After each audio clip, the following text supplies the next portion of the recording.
500 challenge baka mo? Tara, simulan na natin. Meron tayo dito dalawang pata ng baboy. Ilagay lang natin dito sa malaki nating kaldero. Lagyan natin tubig. Pwede na to, ilalagpas lang dito sa ating mga pata. Pamintang buo, asin,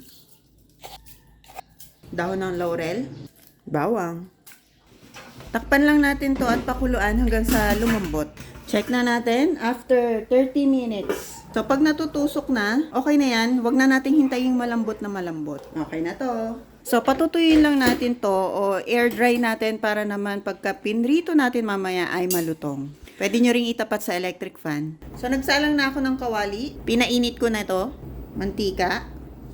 So, dapat maraming mantika at painitin natin ng maayos. Lagyan natin ng suka. So, lalo na dun sa part na may balat. Lagyan natin asin. Dito sa ating recipe ay bibigyan ko kayo ng idea para sa panghandaan. Pero yung 500 challenge, wag na nating ipilit yan. Hindi talaga kakasya yan. Check natin pag mainit na, dapat bubula na to. So ayan, nakikita nyo kung may bumubula-bula na dyan sa ating kutsara ay pwede na yan pagprituhan. Prito na natin. Para sa sausawan, siling haba, pipino, sibuyas, bawang, asin, asukal, paminta, suka, konting toyo, hot water, para hindi naman masyadong matapang yung asin. Haluin na natin.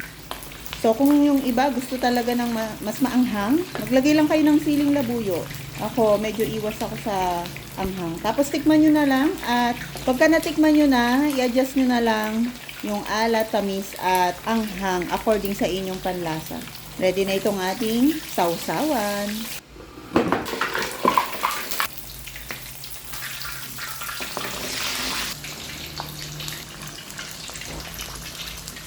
At kung nakarating ka na dito ay i-comment mo naman kung tagasan ka para ma-shoutout ka naman sa mga susunod na video. At kung may request ka na pwede natin gawa ng recipe o iluto natin ay pwede i-comment mo yan.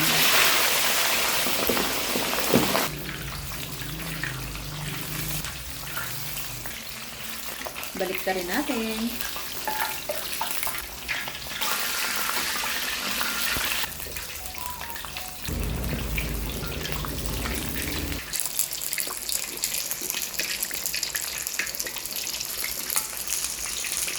So, patuluyin lang natin yung mantika.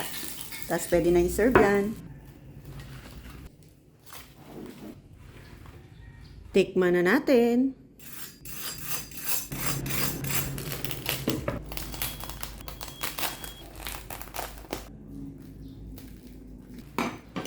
Balat pa lang. Tsaka tingnan nyo naman yung laman. Juicy pa sa loob. Tapos ito, ay nako, ang crunchy. Tara, tikman na natin.